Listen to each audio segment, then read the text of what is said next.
So the libertarians, what are they about?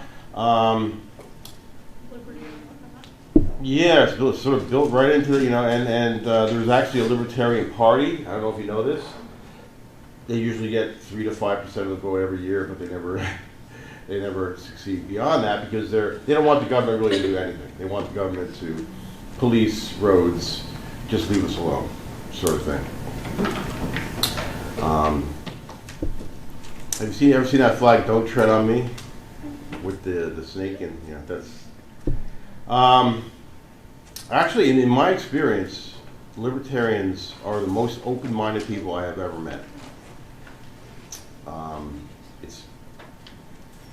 If you're talking about a rational discussion, willingness to discuss, interested in ideas and rationality and evidence and all that sort of stuff, this is just anecdotal, but I mean, the libertarians are the best at all that stuff that I've throughout my life when I've met the libertarians.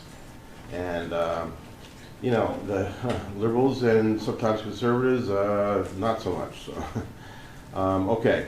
So libertarian ethics. What is the idea?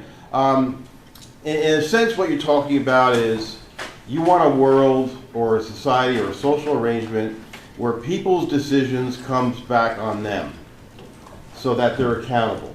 You don't want a society where people can make bad decisions and then nothing ever happens because there's no motive then to change or grow or realize that you're not perfect or you're not correct.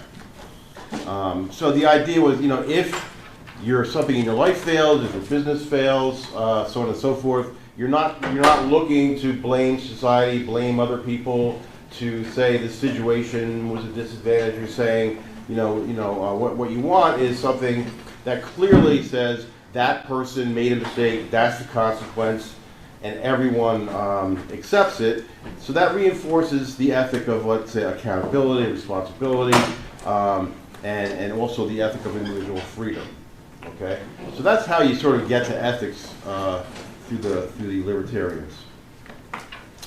There is a concept called moral hazard. Has anyone ever heard of this? You're all business majors. You will eventually come across this. But if anyone has, let me know. No, you have? Well, not necessarily that I can think of an example, but I just know that moral hazard is kind of the idea that when there are opportunities to kind of capitalize on something, even though it's kind of immoral, the hazard is the temptation, kind of.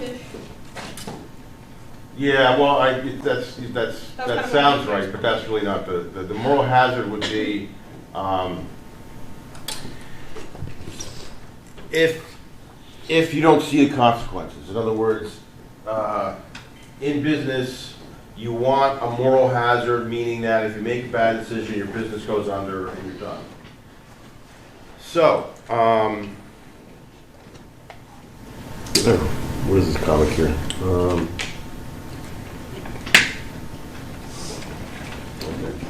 I forget why I did that. In any case, you've heard of the 2008 crash. Well, that's exactly, the concept there is exactly,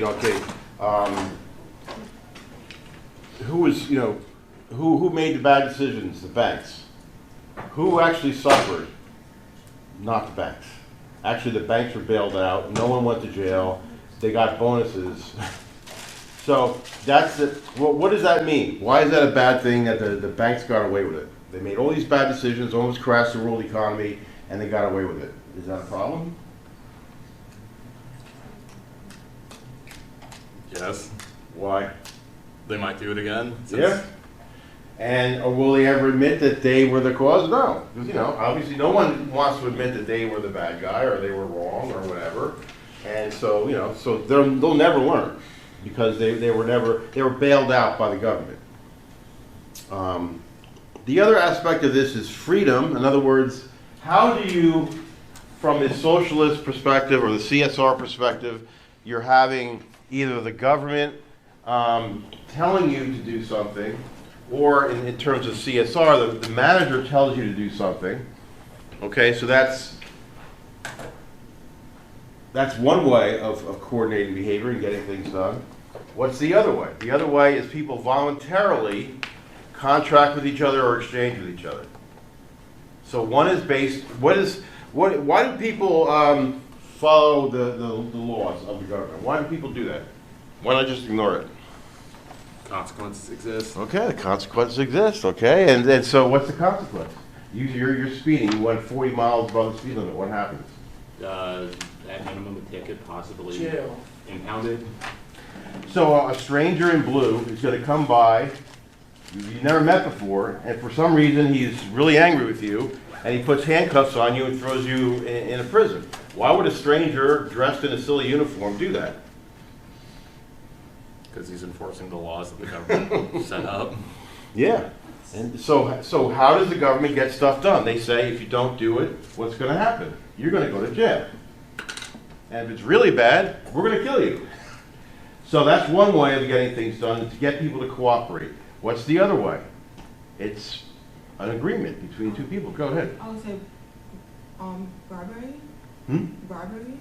Bribery? Well, that's I never another way of of getting things done. Yeah, on the down low. But what I was driving at is like economic, and what we do mostly every day, voluntary exchange. You don't have to be here. You've decided to come here. You're contracting with the university, you're contracting with society to play a certain role. Everyone has an agreement. Maybe you don't like certain obligations you have, but overall it's a great deal and you're voluntarily doing it, right? As opposed to the government says you have to go to Montclair State, and if you don't, we're going to put you in jail. So that's two different ways of coordinating. So the libertarians will say, well, why do you want a threat of violence? When is that a good thing? Why not have people voluntarily doing things instead of being forced to do things?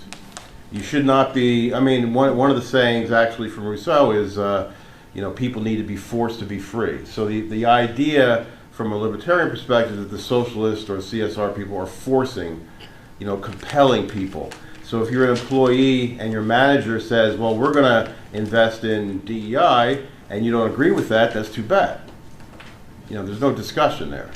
You're just forced to, follow through with something whether you believe in it or not.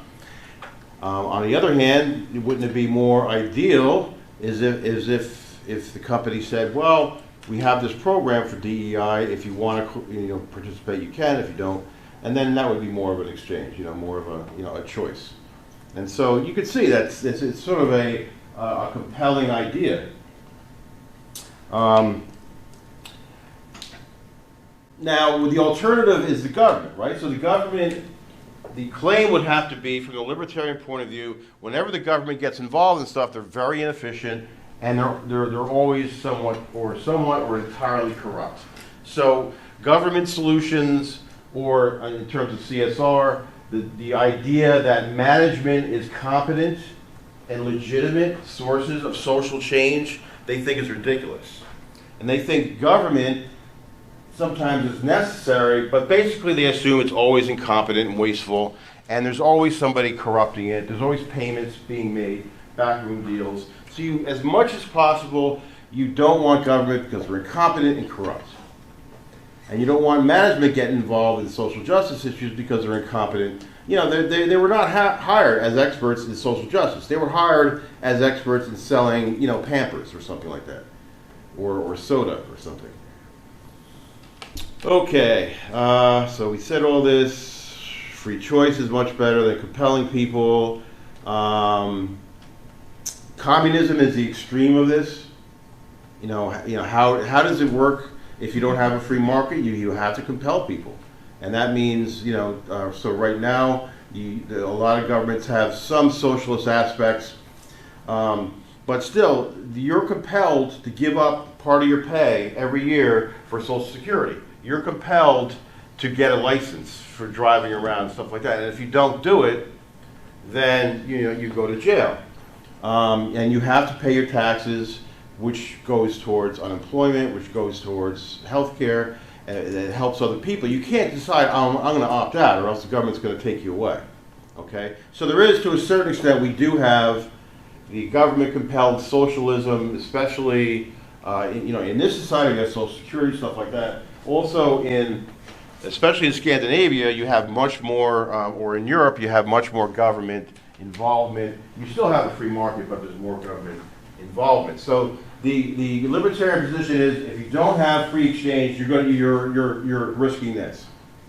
You're risking basically slaughtering millions of people, because basically where does it stop?